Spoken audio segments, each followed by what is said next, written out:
नमस्कार प्रिय छात्रों। तो आज फिर से दोबारा हम हाजिर हैं नवोदय विद्यालय प्रवेश परीक्षा का संभावित प्रश्न जो कि एचसीएफ एंड एलसीएम चैप्टर से लिया गया है और बहुत ही अच्छा सवाल है। कभी कभी बच्चे चक्कर में पड़ जाते हैं, इसको डाउट को क्लियर करने के लिए हम आए हैं यूट्यूब पर। तो चलिए देखते हैं सवाल क्या है बेटा। दो लगातार विषम संख्याओं का मासा क्या होगा? दो लगातार विषम संख्याओं का मासा क्या होगा? अब बच्चे चक्कर में पड़ जाएंगे। ऑप्शन में आपको दे रहा हूं। ए नंबर है 1, बी नंबर है 2 और सी नंबर है 3 और डी नंबर है 4।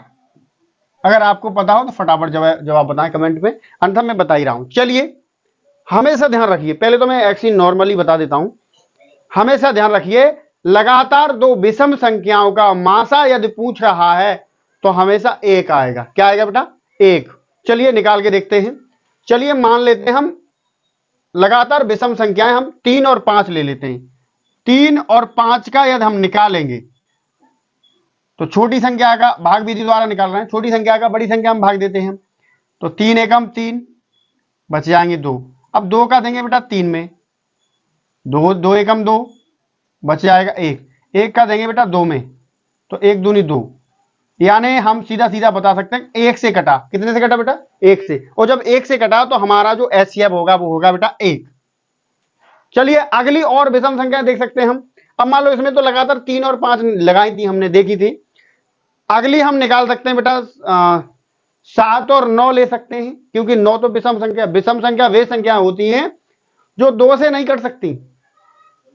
भाज्य संख्या अभाज्य संख्या में डिफरेंट है, लेकिन विषम संख्या और सम संख्या वे होती हैं जो 2 से कट सकती हैं और विषम संख्या वे होती है जो 2 से नहीं कट सकती। तो अब लगातार सम संख्या विषम संख्या ले सकते हैं आप। 7 और 9 ले लो। 7 और 9 में अगर करेंगे हम तो 9 में भाग दो 7 का, 7 एकम 7,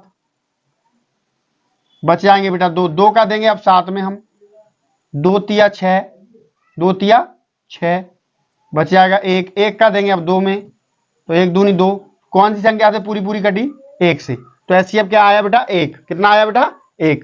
कभी भी ध्यान रखिए, अगर ऐसा सवाल अगर आपके सामने आ जाए कि दो लगातार विषम संख्याओं का मासा क्या होगा, तो आप 1 पर बिना देखे टिक मार सकते हैं। चलिए धन्यवाद।